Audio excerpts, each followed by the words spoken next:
kababayan kong Pilipino, a pleasant and safe evening to all of you. Sana nasa mabuting lagay kayo. Recently, we have seen both positive and sad,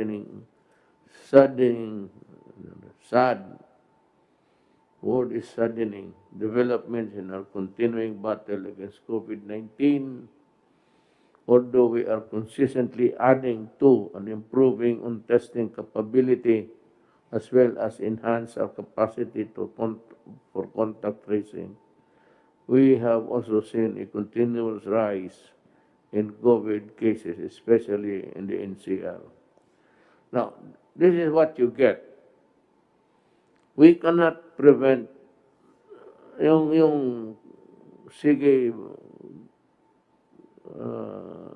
criticizing government. Sabi ko sa inyo, hindi po lahat kayo mapigilan. The police cannot be everywhere and anywhere all the time. The military is not part of the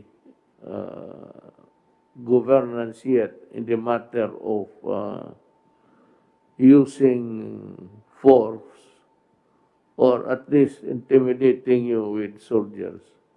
Far from it, we do not have that plan. But pag hindi talaga madala, and it's a runaway contagion, mapipilitan na gumagamit ng military kasi talaga kulang ang pulis. Ngayon, kung andyan ang military to enforce you to obey itong community lockdown, sumunod kayo dahil para sa inyo yan. Tingnan ninyo ngayon, sige kayo labas.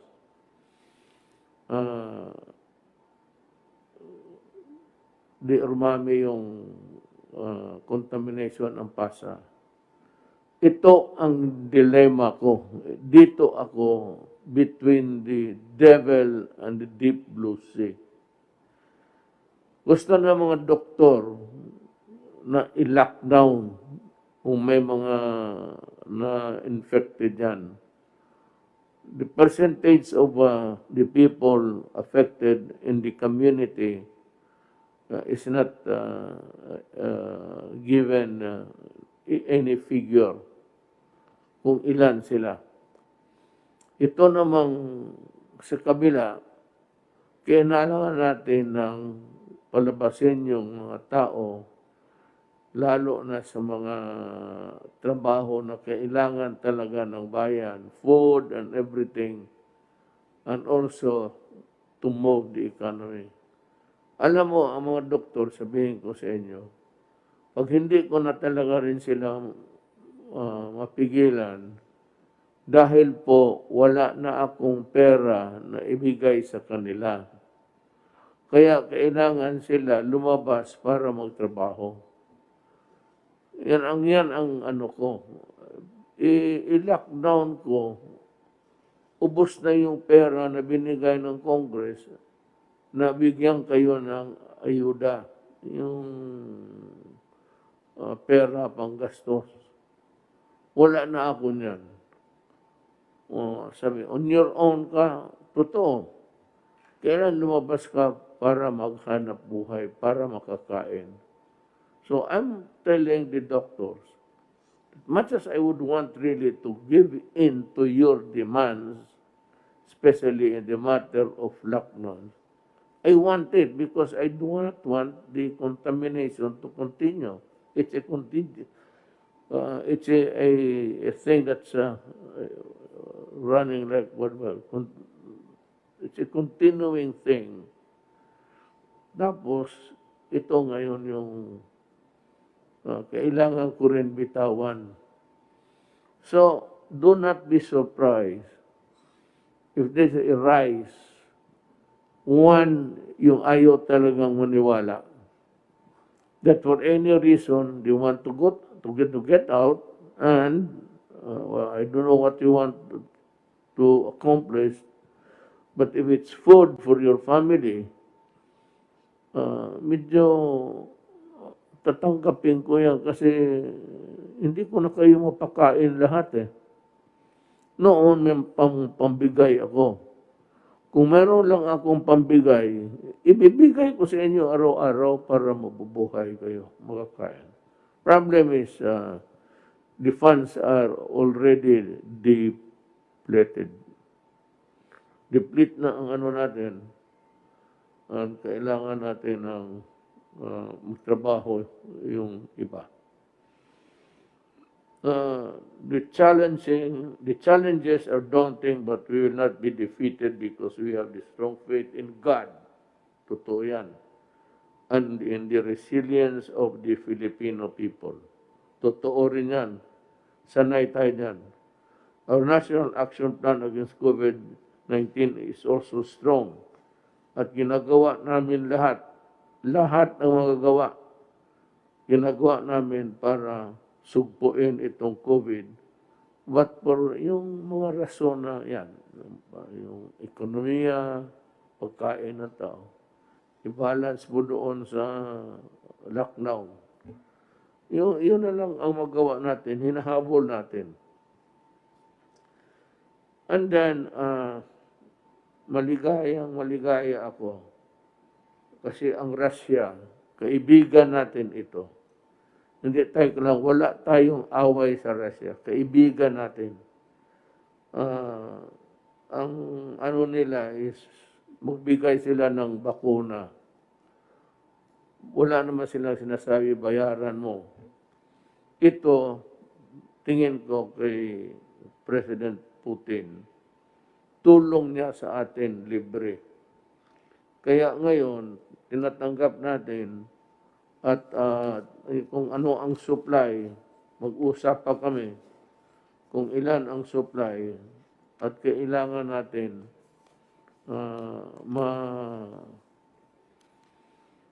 may clinical clinical studies na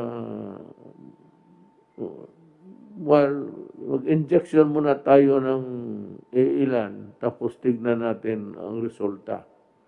Ang ano niyan is you will be given the vaccine and ang reaction ng katawan mo kung tatanggapin ba o hindi. Yan ang ano niyan. So, there will be volunteers. Ako, pagdating ng bakuna, in public, para walang chat-chat dyan, in public, magpa-injection ako. Ako yung maunang ma-experimentuhan. Okay para sa akin. That's my... Sabihin ko rin kay President Putin na tiwalang malaki ang tiwala ko sa your studies in combating COVID. And I believe that the vaccine that you have produced is really good for humanity. Kaya ako, para ipakita ako sa kanila na tiwala ako at hindi sila nagkamali, nag-offer. Ako, pagdating, yung doktor nila o doktor natin, ako ang unang magpabakuna. Tignan natin kung pwede ba. Kung pwede sa akin, pwede sa lahat. Ngayon, kung hindi pwede sa akin, yan nga ang problema eh. Kasi, siyempre, bigay, ito libre ito. Kung may magbigay na, I do not know what country, America, you'll have to pay for it, actually. The ones are working on COVID sa vaccine sa America is Pfizer, Johnson & Johnson. Kaya malaking kumpanya. Whether or not magbigay ng libre ang Amerika, wala pa akong, hindi ko naman sinasabi na hindi, pero ang sigurado ko ang Russia. Maghanap tayo ng Russian partner dito, papiliin sila natin ng tao so that they can work expeditiously. Maganda ang takbo ng kanilang tabang. We are extremely grateful. So, maraming challenges na, pero malapit na po. Maghintay kayo. Actually, ang vaccines, they are to be distributed worldwide na yan by September, October. Bibitawan na yan nila, dandahan. With the clinical studies, and if it's completed, ilalarga nila yan. Pero dumaan na sa kanila yung the measures that would ensure that it is really safe. Tapos na yan. Kaya lang, whether or not it is safe for a particular race, kagaya na Pilipino o Chinese, hindi natin malaman unless we go into a clinical trials. Yan ang ibig sabihin dyan. So, ang akin na lang, hintay na lang kayo, kunti na lang talaga. By December, sabi ko, in the fullness of God's time, we will have hopefully, a COVID-free December and we can enjoy this Christmas season. Maghintay lang kayo, nandyan na. Ang sinabi ko sa inyo noon, vaccine. Ngayon, ang vaccine nandito na. Itong may sulat dito, papasalamat ako kay President Putin ng Russia. Pero sabi niya noon, nung nagbisita ako sa kanya, sabi niya, if you have a medical question mark on anything about medicines or cures, feel free to call me, and anyone you'd like to be confined and treated here in Russia, we will. Yan ang sabi. And we will help you develop the medicines that your country needs. Sabi talaga niya, wala lang follow-up kasi it would require a constant communication and exchange of ideas. Napuputol because walang follow-up. I do not think that Russia would renege on its promise. And so I am asking the Secretary of Health to look for the best guy to be dealing with Russia in this area. The transfer of technology of the vaccine. So, nandito sa harap ko ngayon ang papasalamat.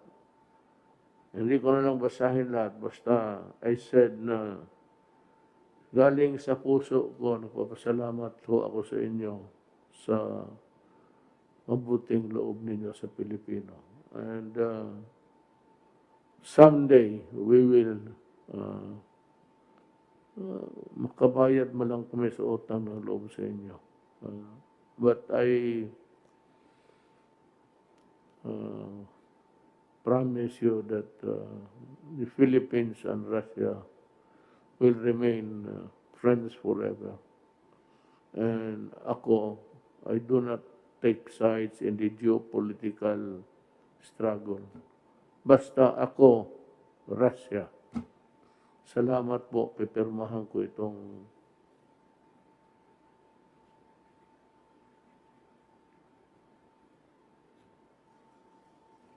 ito po yung papadala sa Then the next thing is I will ask the guy who's gonna deal with them. Itong contract tracing, by the way, bumalik sa akin yun. This has to be financed by government. Contact tracing means that yung people who are doing the actual tracing will have to travel to the place where the person in question resides. Kailangan ito ng sakyan. It's always, whatever it is in life really, pagkata. Ganito na lang. Nandito man si Secretary Anyo, magpahatid na kung anong sakyan dyan sa pulis, yung area na yan, doon siya sumakay. Doon sila sumakay, ihatid sila ng pulis doon sa boundary. Beyond that, ibang pulis na naman ang magsasalo sa kanila para hanapin yung tao.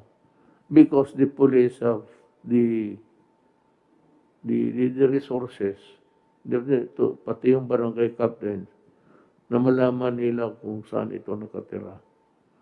That would be the fastest way of doing the tracing.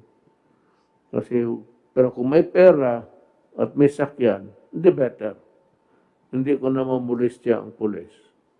Pero kung wala, then the police has to sacrifice and contribute to the solution of the problem now. Yun ang mga pulis ko. Total, wala kayong masasabi sa akin. Full support ako sa inyo. At yung mga kaso ninyo na duty connected, huwag kayong mag-alala, sabi ko. Didepensahan ko kayo. And for those, maghintay lang kayo. Basta tutulungan ko kayong lahat. At hinihingi ko sa inyo, tumulong lang kayo rin sa ating bayan. Walk the extra mile to help our country. At sa ating mga kababayan, hintay ka lang. Nandiyan na yan. Pagdating yan, ako nga mauna. And then, I'm sure that it will be good for me and for us. Maraming salamat po.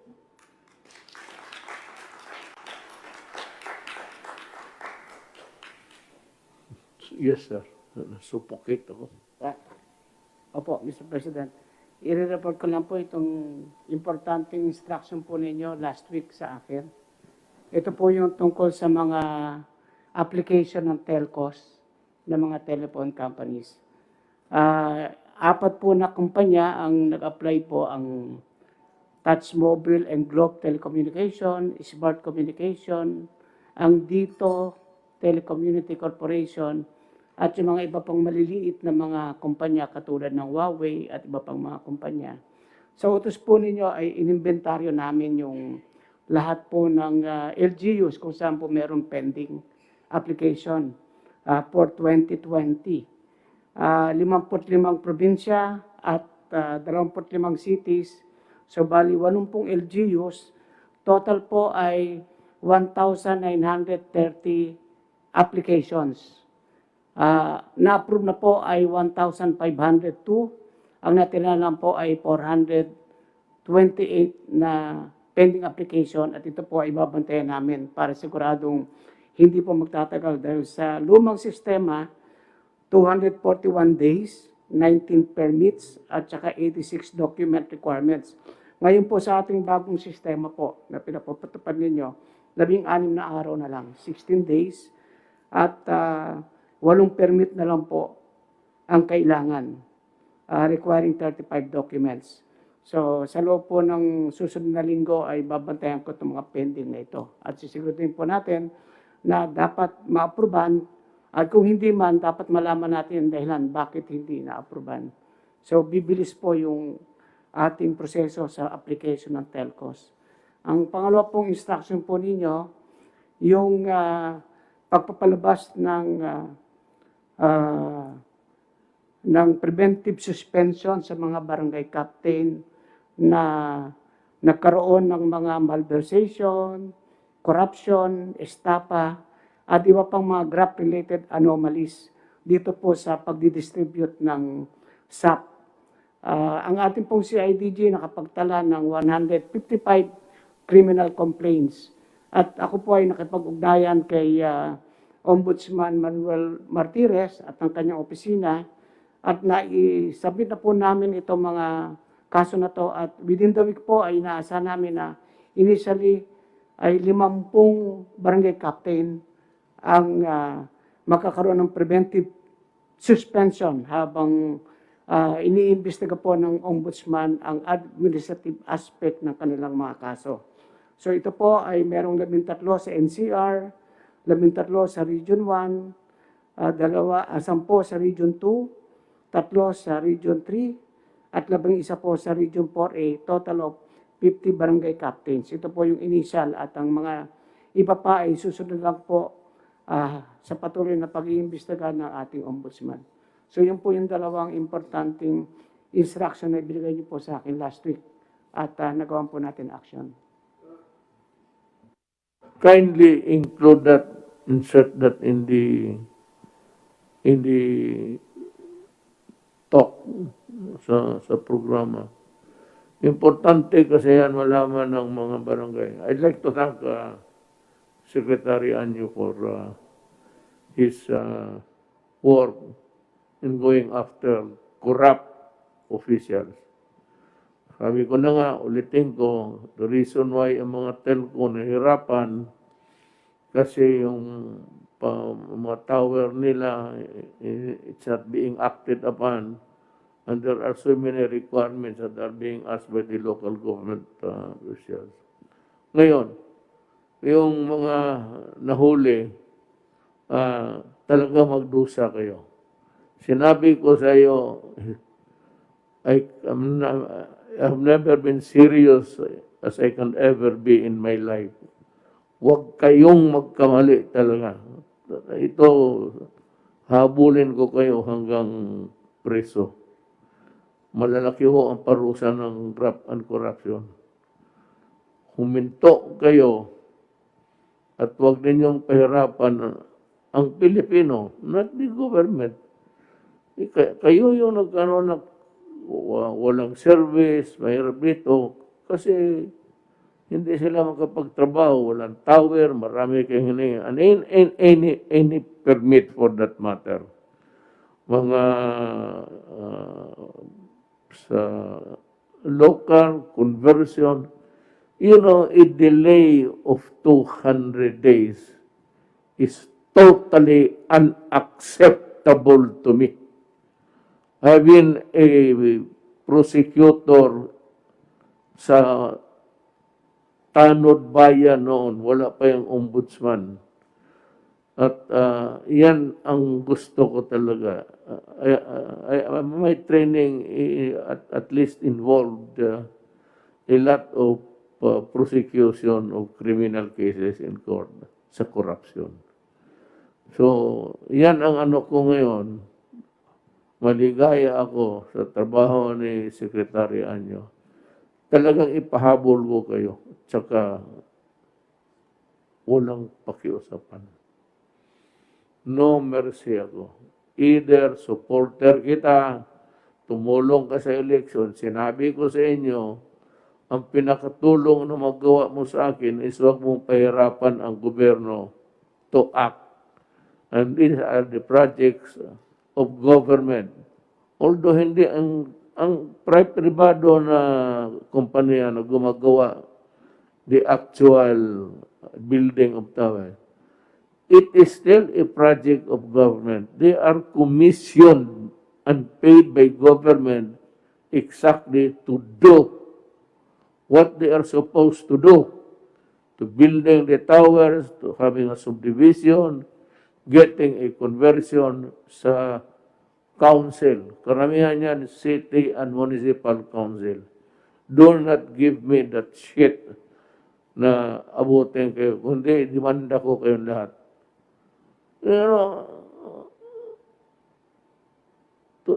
Schedule sa, by the time it reaches your table, the vice mayor should table it the following hearing, city council hearing. And after that, what is your objection? Wala naman kayong objection dyan. cancer na, wala ka na. Ako nga sabi ko, malapit ako, tanongin mo yung dito, taga rito.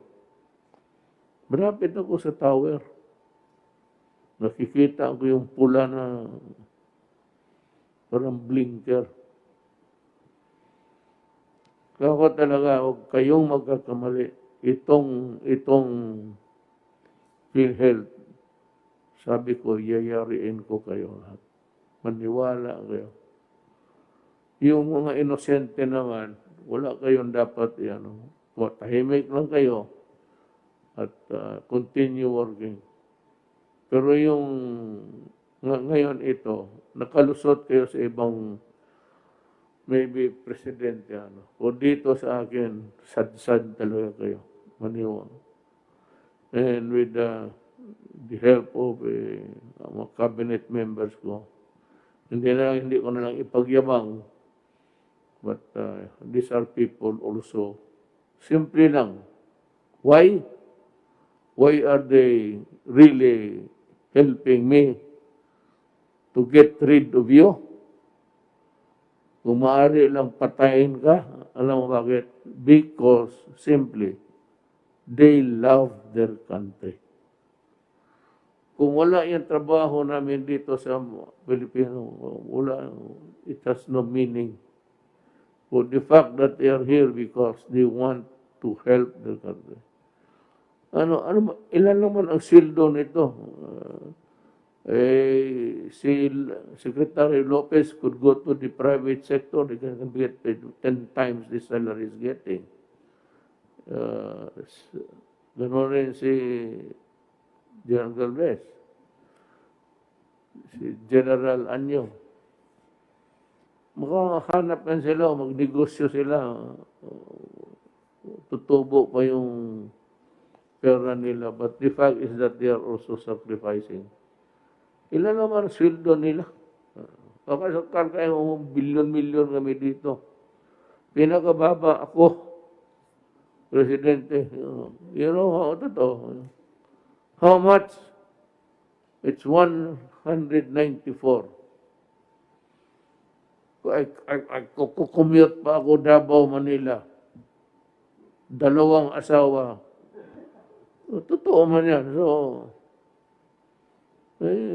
alam man ninyo, noong nagkampanya ako, I was very honest with you. I said, I have 2 wives. So when you have 2 wives, you have 2 families. Paano? Hindi, wala. Talagang, yung isa naman,